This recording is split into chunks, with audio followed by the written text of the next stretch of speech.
골리앗은 종종 우리들에게 치명적인 총상을 입힙니다. 그 총상은 바로 영적인 슬럼프라고 하는 것입니다. 이 슬럼프라고 하는 것은 갑작스러운 불황이나 경제적인 침체와 가치 폭락을 말하는 그런 경제 용어이지만 우리 생활에 여러 가지로 사용이 됩니다. 우리의 영적인 세계에도 갑작스럽게 마음이 무너지는 그런 영적 침체가 찾아옵니다. 그래서 영적 침체의 총알에 맞으면 우리의 생활의 리듬이 깨지고 관계가 꼬이고 캄캄하고 삶이 불길하고 불안해지고 부정적인 생각에 사로잡힙니다. 또 문제가 너무나 커 보여서 내가 감당할 것 같지 않습니다. 그래서 결국 자포자기하고 싶어지며 그런 상황 가운데서는 누구도 내 곁에 없는 것처럼 느껴집니다. 다윗도 영적 침체에 빠졌습니다. 사울이 집요하게 계속해서 다윗을 궁지에 몰아넣습니다. 다윗은 동굴에서 잠을 자야 했고 동굴에 몸을 숨겨야 했고 그를 따르던 600명이 넘는 그러한 부하들과 그의 가족들을 책임져야 했습니다. 그러면서 왕의 눈을 피해서 골짜기로 여러 광야로 헤매면서 그는 계속 도망 다니는 사이 다윗은 어느새 자기도 모르게 점점 그 사울을 보게 되고 그리고 자기 자신의 비참한 모습을 보게 됩니다. 그러다가 결국 사울이 쏜 슬럼프의 총알을 맞습니다. 사무엘상 21장 27장 1절 오늘 본문은 이렇게 말씀합니다. 다윗이 혼자서 생각하였다. 이제 이러다가 내가 언젠가는 사울 손에 붙잡혀 죽을 것이다. 다윗은 내가 사울 손에 결국 잡혀 죽을 거야 라고 생각하는 순간 그의 마음은 완전히 무너졌습니다. 자기를 집요하게 쫓아오는 그러한 사울밖에는 보이지 않았습니다. 그는 사울이 자기에게 보낸 문자를 계속 보면서 자기에게를 위협하는 그 문자만 읽고 있었습니다. 점점 공포와 두려움이 커지고 마침내 자기 입으로 말합니다. 나는 사울에게 잡혀 죽고 말 거야. 이렇게 그는 무너졌습니다. 그러나 이것이 다윗의 원래 모습은 아닙니다. 이전의 다윗 모습 그리고 이후에 또 다윗의 모습은 계속해서 하나님께 묻고 하나님의 도우심을 구하고 하나님과 함께하는 그러한 삶이었습니다. 골리앗을 쓰러뜨릴 때 그는 만군의 주 여호와의 이름을 부르고 의지하였습니다. 블레셋 군대와 맞설 때에도 주님 제가 출전해도 될까요? 라고 묻고 출전하였습니다. 아말렉 공격을 받았을 때 제가 쫓아가면 따라잡을 수 있을까요? 주님께 묻고 나아갔습니다. 사울이 죽었을 때 다윗은 하나님께 물었습니다. 제가 유다 성읍으로 올라가도 되겠습니까? 또 유다 성읍으로 가서 그가 왕이 되었을 때 또 묻습니다. 하나님, 제가 블레셋을 쳐도 되겠습니까? 이처럼 다윗은 혼란 속에서 도전 속에서 두려울 때마다 계속 하나님을 찾았고 하나님께 고백했고 하나님의 도우심을 구했습니다. 그러나 이번만큼은 달랐습니다. 다윗은 그의 눈을 돌려서 비참한 자기 자신에 주목하게 되고 자기를 죽이려고 하는 사울만을 보게 될 때 그는 어느 순간에 갑자기 무너지고 만 것입니다. 나는 결국 죽을 거야. 사울이 처음 추격했을 때 다윗은 그의 영적 멘토인 사무엘을 찾아갔습니다. 사울이 또 계속 추격해오자 그는 그의 친구인 요나단을 찾아갔습니다. 다윗은 또한 허기지고 허기졌을 때 그는 높당의 제사장 마을을 찾아가서 거기서 다시 기력을 회복하고 힘을 얻었습니다. 그런데 이후에 사울로부터 계속 추격을 당하면서 그는 또 도망하고 그 시간이 점점 길어지면서 그의 눈에서는 하나님도 점점 희미해져 갔습니다. 그리고 그에게는 영적인 침체가 찾아온 것입니다. 영적 침체가 찾아오자 그는 바른 판단을 내릴 수가 없게 되었습니다. 그래서 그는 이스라엘 땅을 떠나기로 합니다. 그리고 가드라고 하는 곳으로, 아기스 왕이 있는 곳으로 들어가서 그에게 무릎을 꿇고 나는 당신의 종이다라고 말하게 됩니다. 이렇게 다윗이 그의 부하들을 이끌고 들어간 가드라고 하는 것은 우상이 가득하고 잡신이 가득한 땅이었습니다. 결국 다윗은 다시금 골리앗의 뒤뜰에 장막을 친 셈인 것입니다. 사탄의 안방에 다시 들어간 셈이 되었습니다. 다윗이 가드왕 아기스로 들어갔을 때 사울의 추격은 멈췄습니다. 그러나 그것이 완전히 위험을 피한 것은 아니었습니다. 일시적인 착각이었습니다. 그것으로 완전히 다윗의 문제가 해결된 것이 아니었습니다.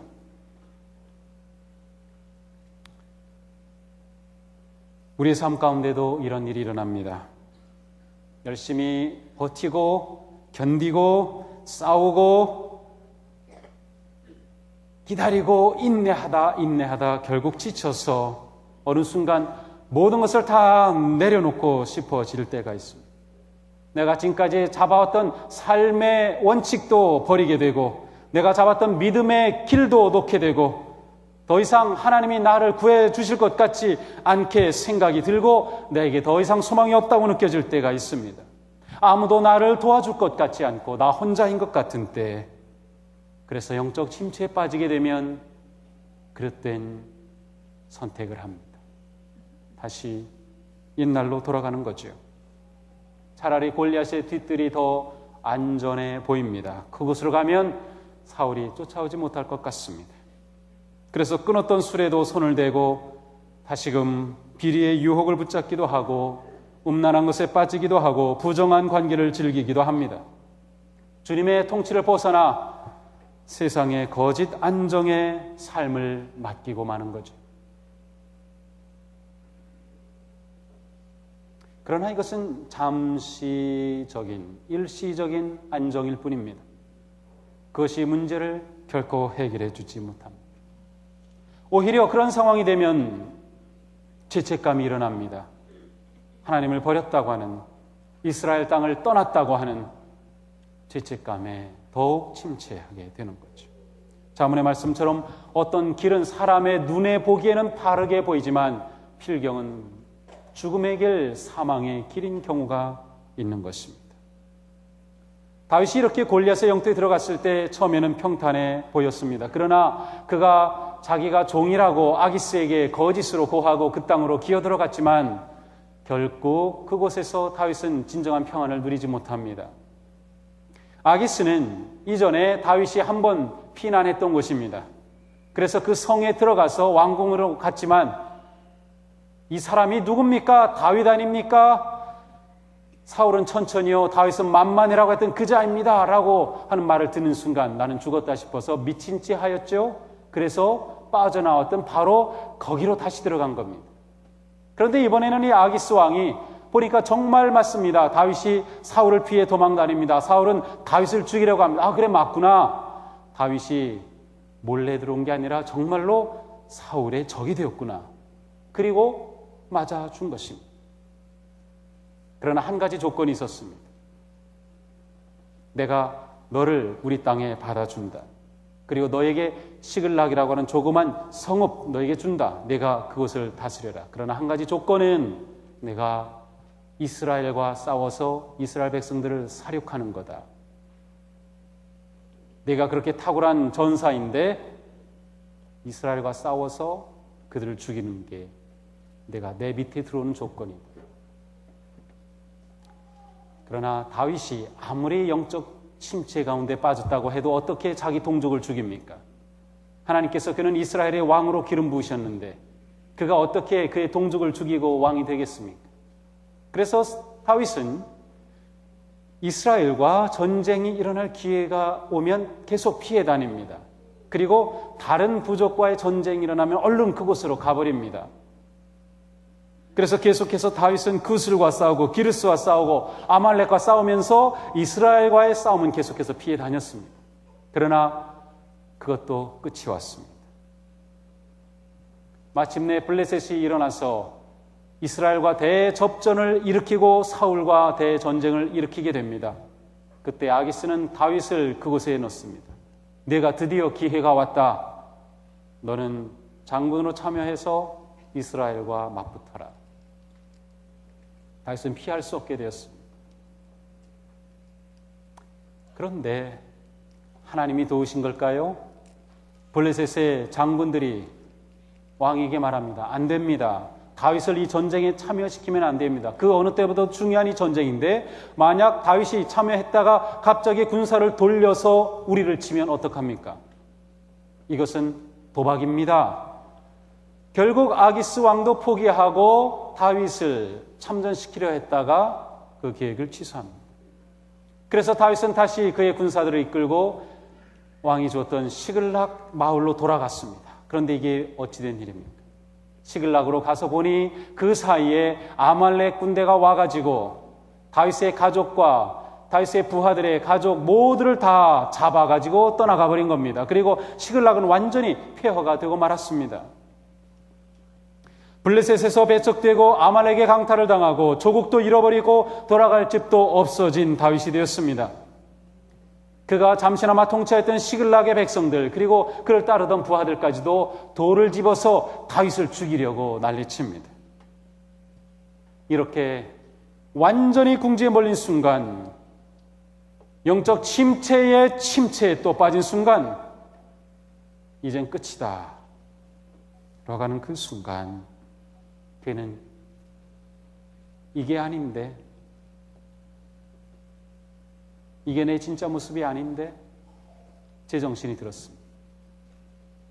그는 잠시나마 피해서 맞았던 진통제를 끊어야만 자기가 살아날 거라는 사실을 드디어 깨닫게 된 것입니다. 그의 문제가 보이기 시작했습니다. 그는 이렇게 가드에 피해 있는 동안 하나님을 보지 못했고 하나님을 인정하지도 않았고 하나님께 기도하지도 않았으며 단지 어떻게 자기 목숨을 부지할까만 생각하고 멀리 하나님을 떠났던 것을 보게 되었습니다.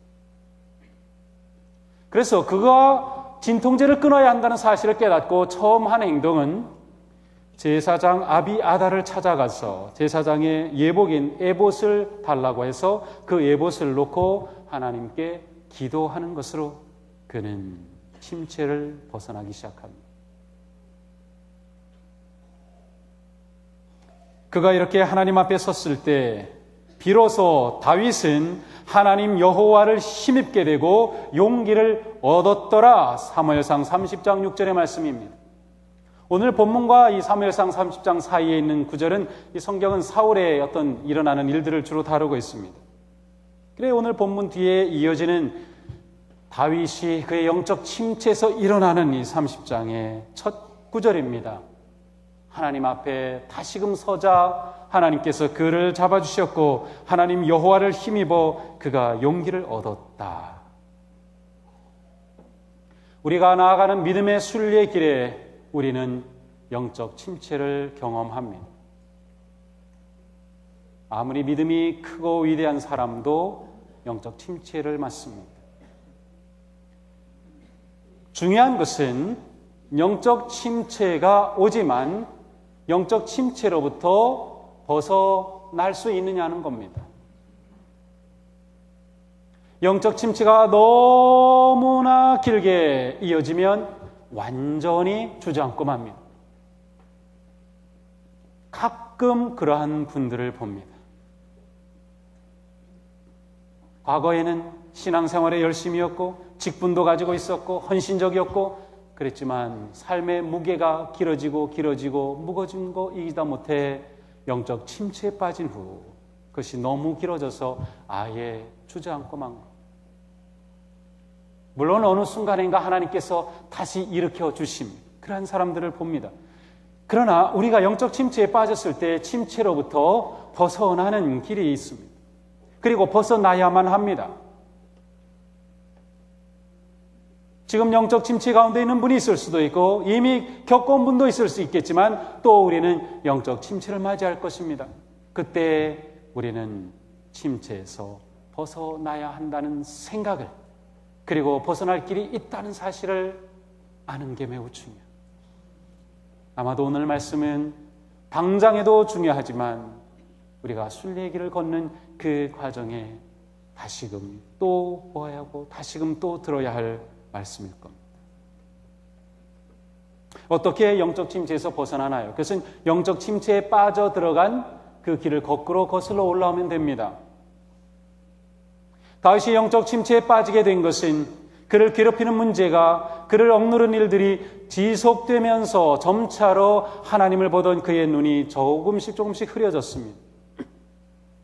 우리의 영은 조금씩 흐려지는 것에 아주 둔합니다. 그래서 괜찮은 것 같습니다. 괜찮은 것 같어요. 좀 있다가 일어나지, 그러다 어느 순간인가 침체로 빠져드는 거죠. 마치 비커 속에 있는 개구리가 막 헤엄치는데 그 밑에 조그만 불을 당겨 놓으면 이 물이 조금씩 뜨거워집니다. 그러나 이 개구리는 조금씩 뜨거워지는 것을 심각하게 생각하지 못합니다. 그래서 물이 따뜻하다 즐기다가 결국 물이 끓을 동안에도 한 번도 물에서 뛰어나갈 생각조차 못하고 그냥 죽어버립니다. 다윗이 그러했던 거죠. 그러므로 영적 침체에서 벗어나기 위해 가장 중요한 것은 하나님을 다시 바라보는 것입니다. 하나님을 향한 눈이 흐려지고 닫혀지고 마음이 닫혀지면서 영적 침체에 빠져들었다면 영적 침체로부터 벗어나기 위해서는 하나님을 향해 다시금 눈을 여는 것입니다. 하나님을 향해 시선을 다시 돌리는 것입니다. 지난날에 나에게 보여주셨던 하나님의 은혜를 생각합니다. 내게 베풀어 주셨던 하나님의 그 사랑을 다시금 기억해내는 것입니다. 하나님이 내 삶에 주셨던 그러한 작은 승리의 기쁨들을 다시금 기억해내는 것입니다. 영적으로 완전히 무너졌다 일어나는 분들이 일어나는 그 잡은 것이 뭔가요? 보면 그래도 내가 그때 하나님께서 나에게 이와 같은 기쁨, 이와 같은 경험, 이와 같은 은혜를 주셨었는데 그 하나님을 기억하고 그 하나님을 생각하면서 다시금 일어나는 거죠. 우리가 성찬식을 하는 것은 하나님의 은혜를 기억하는 가장 중요한 우리의 믿음의 행동입니다. 예수님은 나를 기억하여 이를 행하라고 하셨습니다. 나를 기억하여 이것을 행하라. 우리가 성찬을 하는 가장 중요한 이유는 성찬을 통해 우리에게 주신 하나님의 은혜와 사랑을 기억하는 것입니다. 되새기는 것입니다. 우리는 이 성찬을 받음으로 다시금 삶의 소망을 얻고 능력을 얻고 하나님의 그 사랑의 확신 가운데 서서 담대하게 나아가는 것입니다. 그러므로 성찬은 사실은 자주 해야 합니다. 매주 해야 합니다.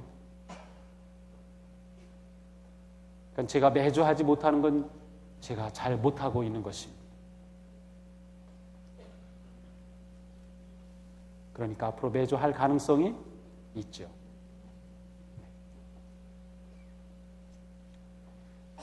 영적 침체로부터 일어나기 위해 하나님의 은혜를 기억하라. 하나님이 나에게 보이셨던 그 놀라운 은혜를 떠올리는 것입니다.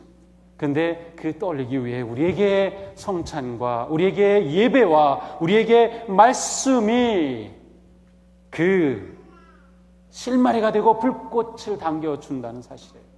그래서 우리가 이 자리에 있는 것이, 성찬을 받는 것이, 말씀을 다시 여는 것이 우리를 일으켜주는 놀라운 은혜의 시작이 되는 것입니다.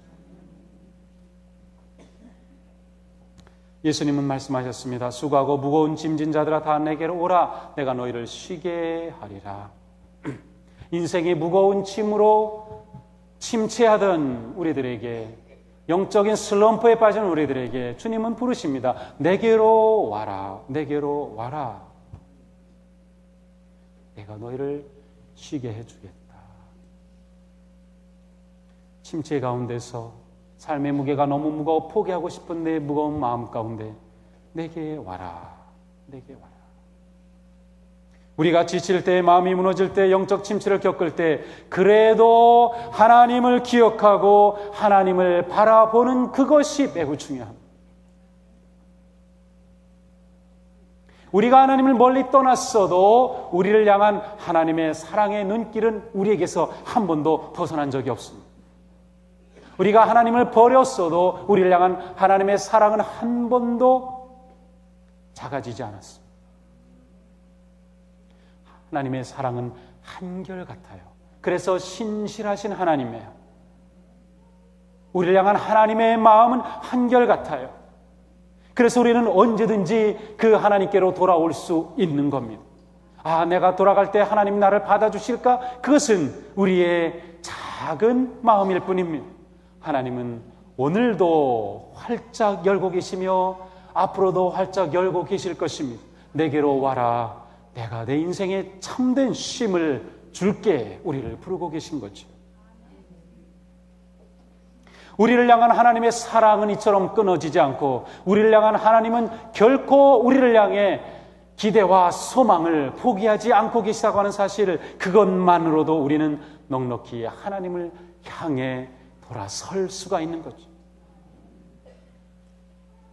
우리는 오늘도 예배하며 하나님 앞에 다시금 우리의 시선을 맞추는 겁니다. 하나님과 눈을 맞추는 것입니다. 하나님을 바라보는 것입니다.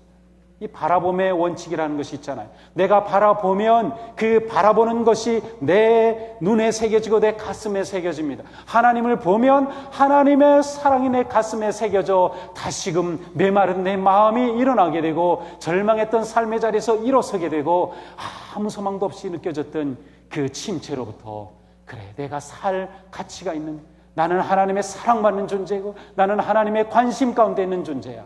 나는 혼자가 아니야. 나는 하나님의 아들인걸. 나는 하나님의 딸인걸. 거기서부터 우리는 다시금 일어서게 되는 거죠. 그러므로 우리는 다시금 처음 다윗의 이야기를 시작할 때 들었던 것처럼 우리의 눈을 골리앗으로부터 하나님께로, 사울로부터 하나님께로, 내 약한 모습을 보던, 내 부끄러운 모습을 보던 눈을 다시금 하나님께로 시력을 교정하고 맞추는 것입니다. 다윗은 완전히 무너지고 채만 남은 시글락에서 다시 시작했습니다. 그는 그 영적 슬럼프에서 다시금 일어났습니다.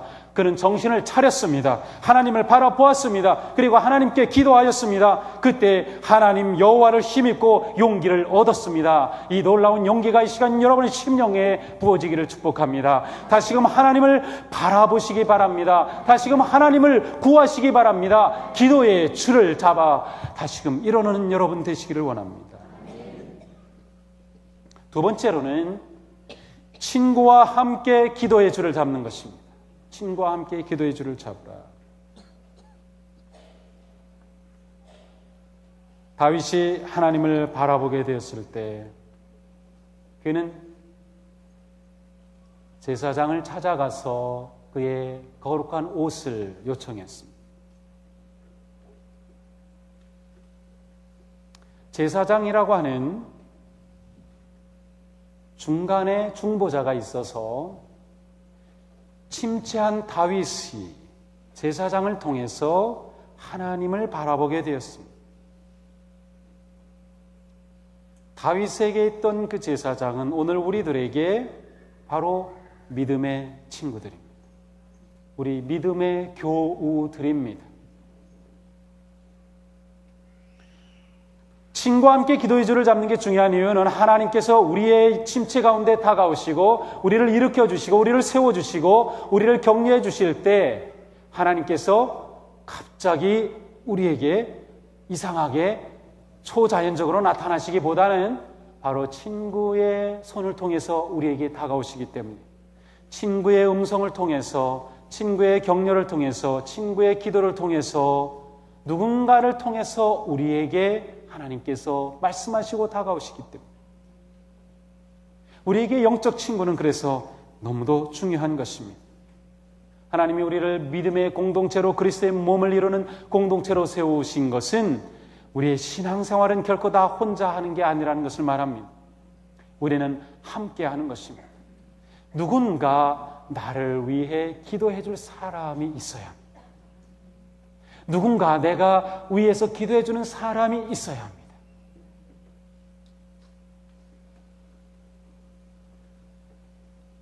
나를 위해 기도해주는 아내가 있다 하는 남편은 얼마나 든든할까요? 나를 위해 기도해주는 부모님이 있다 하는 자녀들은 얼마나 든든할까요?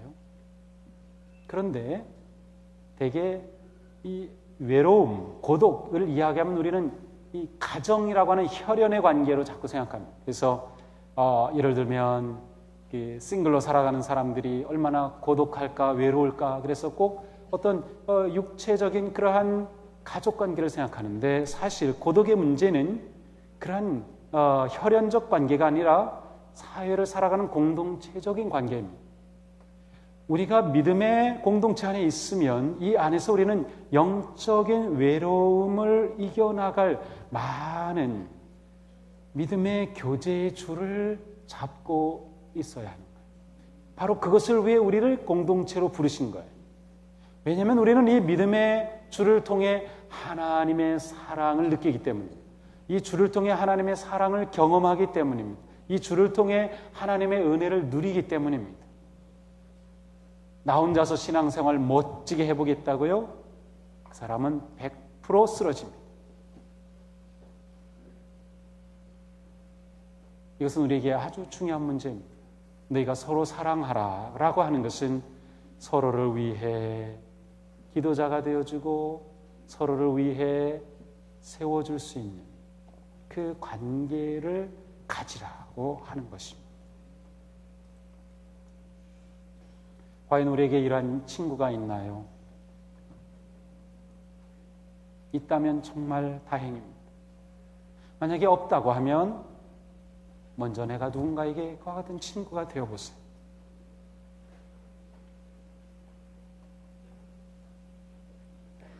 내가 지쳐 기도할 수 없을 때 나를 위해 기도해 줄 사람이 있는 교회, 그와 같은 공동체가 될 때 우리는 영적 침체를 벗어나게 되는 것입니다. 기도하며 마주잡은 그 손에서 진정한 용기와 희망이 나오는 것입니다. 영적 침체는 함께하는 두 손이 기도하는 그 줄을 통해 이겨낼 수 있고 그 줄을 통해 넘어설 수 있는 겁니다. 함께 기도하는 줄, 함께 기도하는 관계가, 함께 기도하는 믿음의 교제와 교우들이 우리에게는 생명과 같은 것입니다.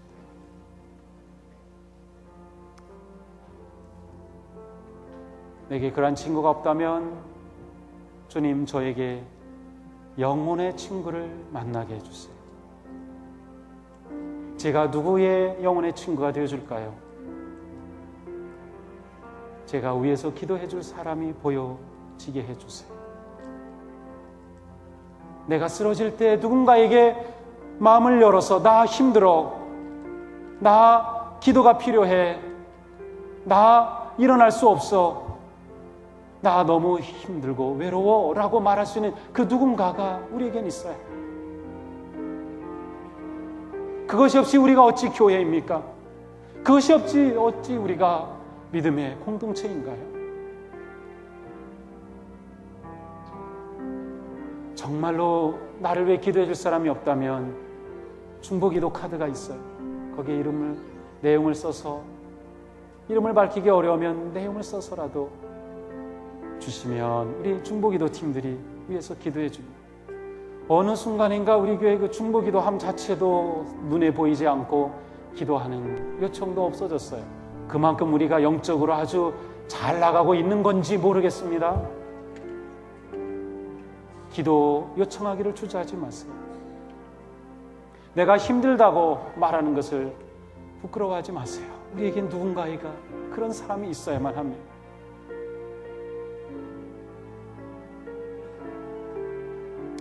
우리의 삶에는 영적 침체가 언젠가 또 올지도 모릅니다. 그러나 그때에 나는 하나님을 바라보리라. 나를 보시는 하나님의 눈길은 지금도 변함이 없고 나를 사랑하시는 하나님의 사랑의 손길은 지금도 여전하다. 그러한 확신을 오늘 가슴에 새겨놓으시기 바랍니다.